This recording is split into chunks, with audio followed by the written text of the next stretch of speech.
Mi suegra siempre me odió, y incitó a su hija a hacerme infiel con el chico que siempre deseo para ella. Me llamo Kevin, tengo 28 años y me dedico a la pastelería en un negocio de barrio. Mi jornada empieza cuando la ciudad entera duerme plácidamente, me pongo de pie a las 4 de la mañana, me enfundo la ropa de trabajo. Amaso los insumos y me encargo de que los panes y los pasteles salgan calientes antes de que abra el primer negocio de la cuadra. Al inicio, mi convivencia con Connie, mi novia. Bueno, en ese entonces lo era un refugio hermoso. Llevábamos 2 años saliendo cuando decidimos dar el paso de alquilar un departamento modesto. Me maté haciendo turnos extras de madrugada para poder amueblar el lugar con dignidad, compré una mesa sólida.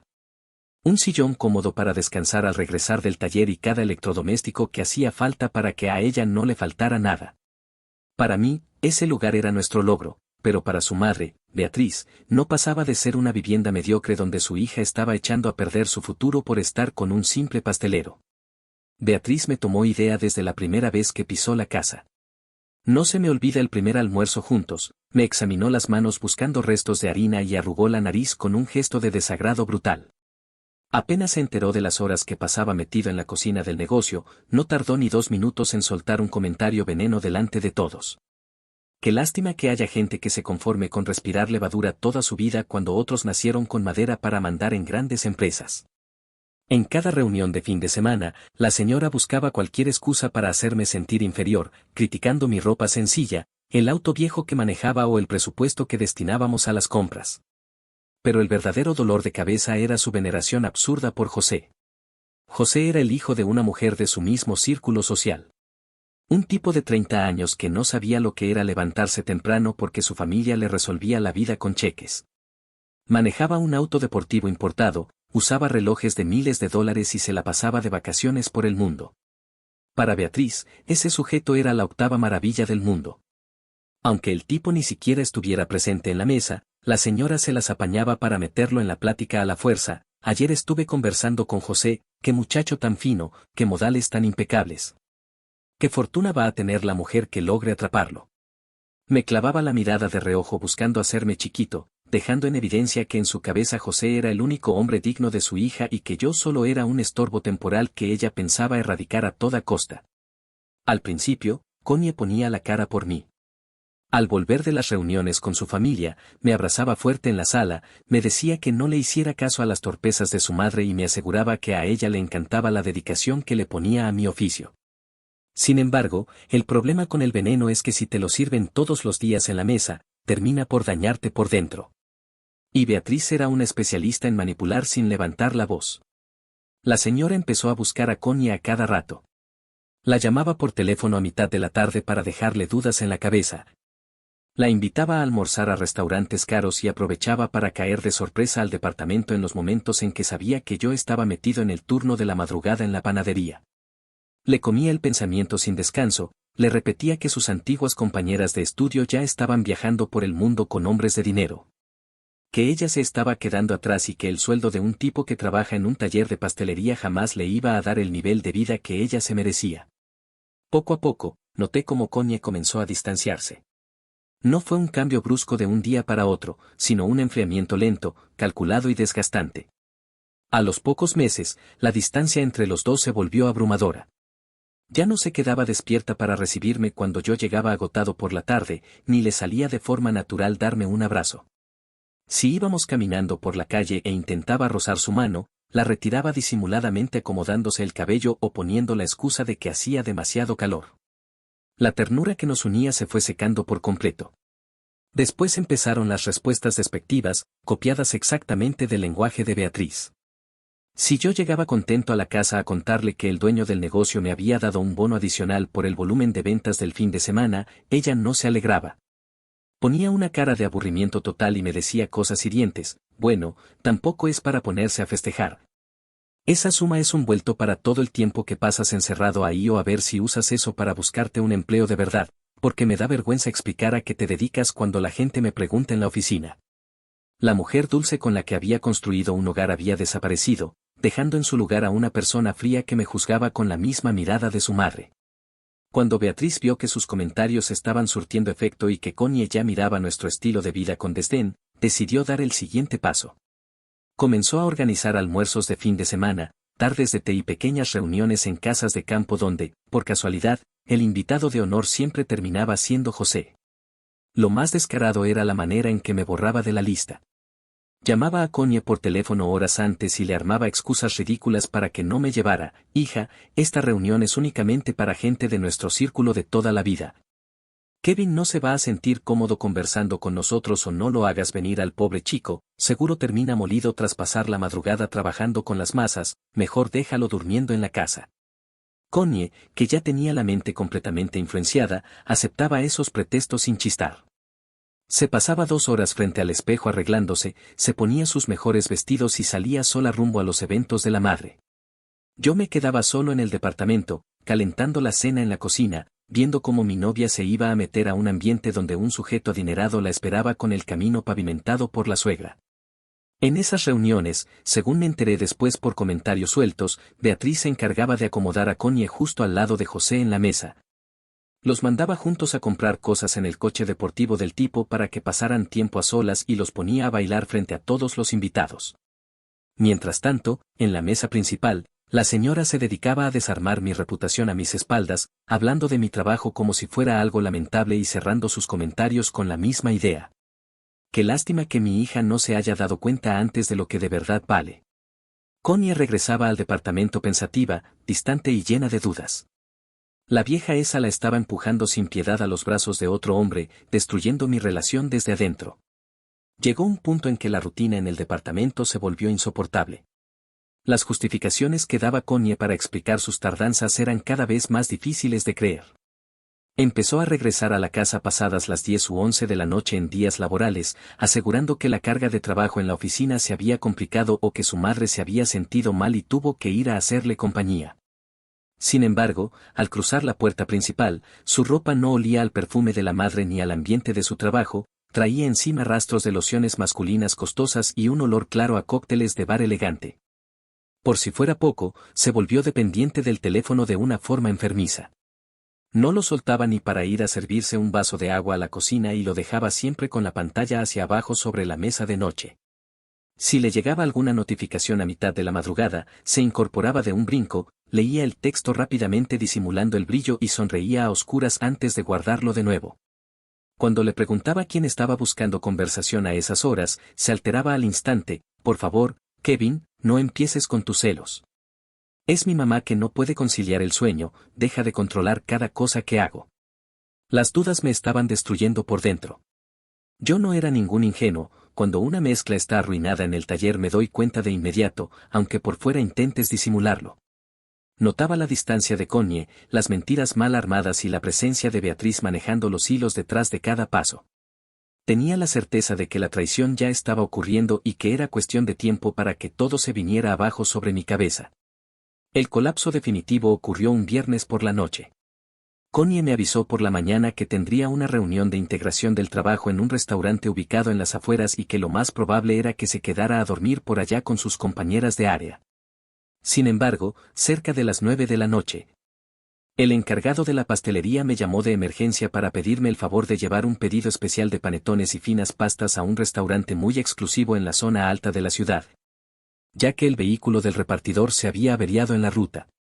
Tomé la furgoneta del negocio y fui a hacer la entrega. Tras dejar las cajas en la zona de cocina del establecimiento, salí por la puerta delantera y, estacionado justo a unos metros de la entrada principal, vi el coche deportivo de José. Sentí un impacto seco en el pecho. Me acomodé a un costado de la entrada, cubierto por la vegetación del lugar, y miré a través de los ventanales de cristal del restaurante. Lo que presencié me dejó congelado. Ahí estaba Connie, sentada en una mesa reservada iluminada por velas, luciendo un vestido elegante que jamás le había visto en el departamento. Frente a ella se encontraba José, sujetándole la mano por encima del mantel mientras se reían juntos. Pero lo que me terminó de romper la paciencia y el corazón fue ver a la persona sentada a la cabecera de esa misma mesa, brindando con una copa de vino y muerta de la risa, Beatriz. Mi suegra estaba ahí en persona, coordinando el encuentro, sirviendo de pantalla y festejando sin el menor descaro que su hija le estuviera viendo la cara a su pareja. Me quedé firme en la vereda, oculto en la sombra, soportando una mezcla de rabia y decepción como nunca antes había experimentado. A los 40 minutos, los tres abandonaron el local entre carcajadas. Presencié cómo Beatriz le daba un abrazo enorme a José, le estampaba un beso en la mejilla con mucho cariño y luego abordaba un taxi para dejarlos a solas. Apenas el vehículo de la madre se alejó por la avenida, José tomó a Connie con fuerza por la cintura, la pegó a su cuerpo y la besó apasionadamente en la boca. Connie no solo no intentó apartarse, sino que le rodeó el cuello con ambos brazos y le devolvió el beso sin dudarlo.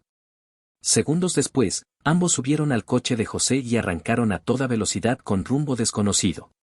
En ese momento entendí toda la verdad sin que me quedara una sola duda, no se trataba únicamente de que Connie me hubiera fallado. Su propia madre, Beatriz, había calculado, pagado, impulsado y armado toda la traición desde el inicio. Manipulando a su propia hija con el único fin de sacarme del camino y meter a la fuerza al tipo adinerado que siempre soñó para su familia. Decidí no explotar esa noche. Podría haber corrido hacia el auto de José, haberle dado un golpe en el cristal o haber armado un escándalo en medio de la calle, pero la rabia se me convirtió en un hielo pesado y lúcido en el pecho. Vi la jugada completa y me di cuenta de que si reaccionaba como un loco en ese instante, Beatriz usaría mi violencia como la excusa perfecta para victimizar a su hija y decir, ¿ven? Se los dije, ese pastelero es un tipo peligroso. Así que respiré profundo, me subí a la furgoneta de la pastelería y regresé al departamento a esperar. Pasaron casi 3 semanas en las que me convertí en el mejor actor de mi propia vida. Todos los días me levantaba a las 4 de la mañana a trabajar en el taller con la harina y los hornos, regresaba por la tarde, saludaba a Connie con amabilidad y comía lo que había en la mesa.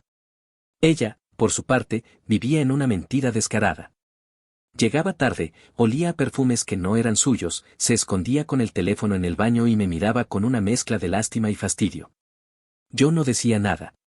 Observaba cómo dejaba sus cosas sobre la mesa, cómo intentaba inventar excusas torpes sobre reuniones de trabajo y cómo su madre la llamaba a cada rato para coordinar sus salidas con José. Era desgastante ver a la persona con la que había compartido mi vida transformarse en una extraña, pero necesitaba ver hasta dónde eran capaces de llegar. El desenlace llegó un domingo por la tarde. Yo estaba sentado en el sillón de la sala doblando unas prendas cuando Connie entró al departamento. No venía de la calle, venía de almorzar con Beatriz. Traía la cara seria, los brazos cruzados y una postura ensayada frente al espejo.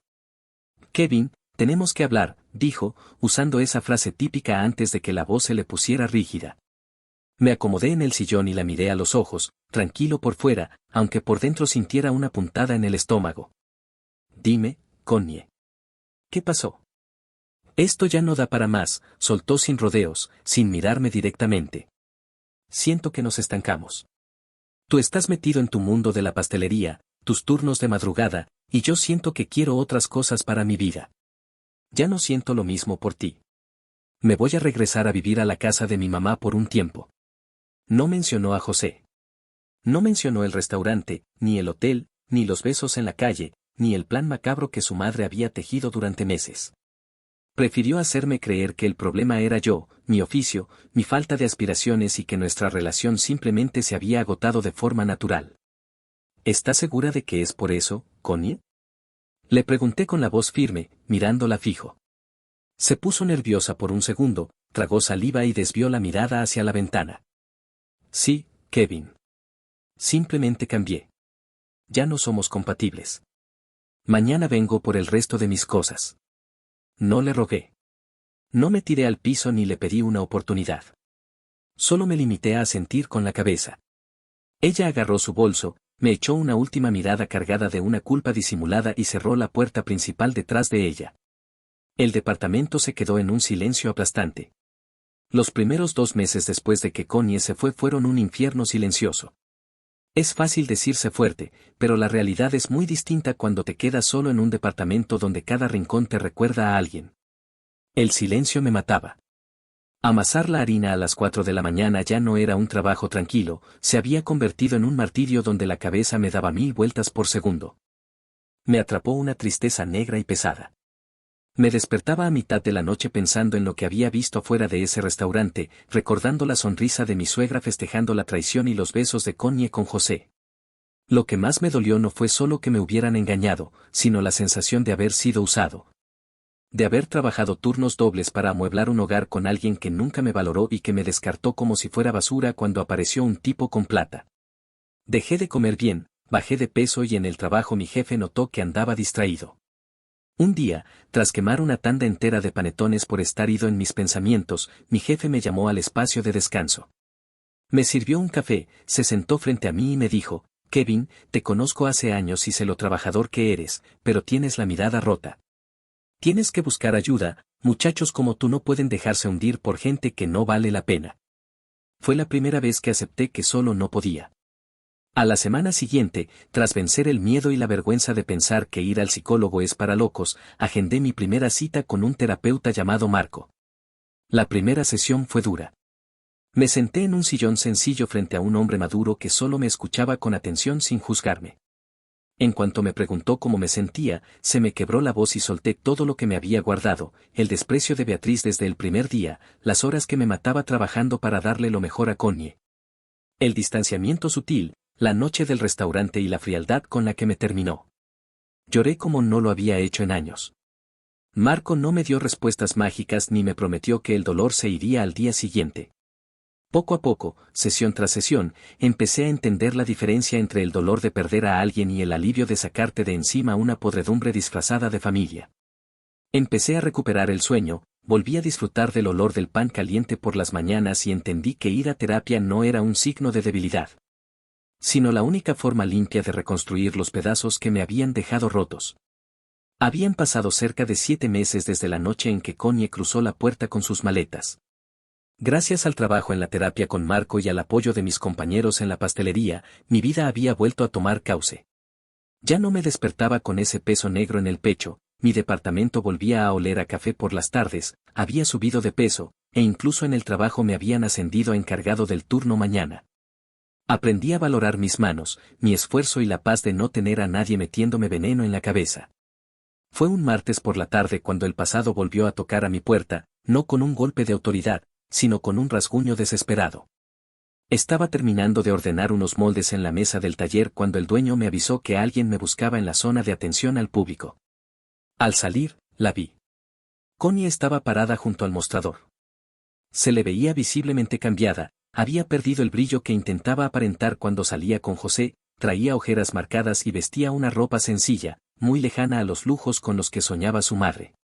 Me acerqué con calma, sin bronca ni alteración, manteniéndome del otro lado del mostrador. «Hola, Kevin», dijo con la voz temblorosa, jugando nerviosa con las llaves en sus manos. «¿Podemos hablar un momento? Por favor, solo 10 minutos». Salimos a una banca del parque que quedaba a media cuadra de la panadería. Se hizo un silencio denso hasta que ella rompió a llorar de una forma amarga, sin el show ni las actuaciones de antes. «José me engañó, Kevin», soltó entre sollozos, secándose las lágrimas con la manga del suéter. «Me enteré la semana pasada. Tenía a 2 chicas más al mismo tiempo, una de ellas una modelo con la que se iba de viaje a mis espaldas. Cuando lo encaré en su casa, se me rió en la cara, me dijo que yo solo había sido una aventura rápida, que jamás me pensó tomar en serio y que si quería me quedara callada o me fuera. No me sorprendió en lo absoluto. El tipo de persona que acepta meterse en un compromiso ajeno secundado por una alcahueta rara vez tiene lealtad para ofrecer. ¿Y tu mamá qué dice de todo esto?, le pregunté con un tono neutro, recordando las sonrisas de Beatriz en el restaurante. Connie bajó la mirada, llena de vergüenza. «Mi mamá no dice nada, Kevin». Se quedó callada. Por puro orgullo ni siquiera es capaz de admitir que se equivocó con José. Ni me defiende ni habla del tema en la casa, solo hace como si nada hubiera pasado porque le da vergüenza que las vecinas y sus amigas se enteren de que su yerno soñado me trató como un juguete. Connie se giró hacia mí, me tomó la mano con desesperación y me miró con los ojos rojos, suplicando. «Fui una tonta, Kevin. Te juro que me dejé llevar por mi mamá, me comió la cabeza con el dinero, con los viajes, con la presión de lo que ella quería para mí. Me dejé cegar y te traté de la peor manera. Pero en todo este tiempo no me lo he podido sacar de la encrucijada, tú eras el único hombre bueno que me quería de verdad, el único que trabajaba duro y me respetaba. Por favor, perdóname. Déjame volver al departamento. Te prometo que esta vez voy a poner un límite con mi mamá y que vamos a hacer las cosas bien». Miré sus manos sujetando las mías. Meses atrás, esas palabras habrían sido todo lo que soñaba escuchar. Pero el trabajo en terapia me había enseñado a ver la realidad sin el filtro de la nostalgia. Retiré mi mano de su agarre de forma suave pero firme. Connie, le dije, mirándola directamente a los ojos con la voz más serena que me había salido en años, lamento mucho por lo que estás pasando con José. Ninguna persona merece que la usen ni que jueguen con ella. Pero no puedes echarle toda la culpa a tu mamá. Tu mamá puso el veneno, sí, pero tú decidiste tomártelo. Tú fuiste la que me miró con desprecio, la que se burló de mi trabajo, la que me mintió en la cara y la que se besó con él mientras yo trabajaba de madrugada para darnos un futuro. Estaba confundida, Kevin, te lo juro, intentó interrumpirme con un hilo de voz. No, Connie. No estabas confundida, estabas cómoda pensando que habías encontrado algo mejor y me descartaste. Si José no te hubiera engañado, tú jamás habrías regresado a buscarme a esta panadería ni te habrías acordado de mí. No estás volviendo por amor, estás volviendo porque tu fantasía se cayó a pedazos y necesitas un refugio seguro. Mi puerta y mi vida están cerradas para ti y para tu familia. Que te vaya bien, Connie. Esa fue la última vez que la vi. Por mi parte, la vida siguió su curso. El negocio creció, y hoy comparto mi tiempo con gente que sí sabe valorar el trabajo honesto y la paz del hogar.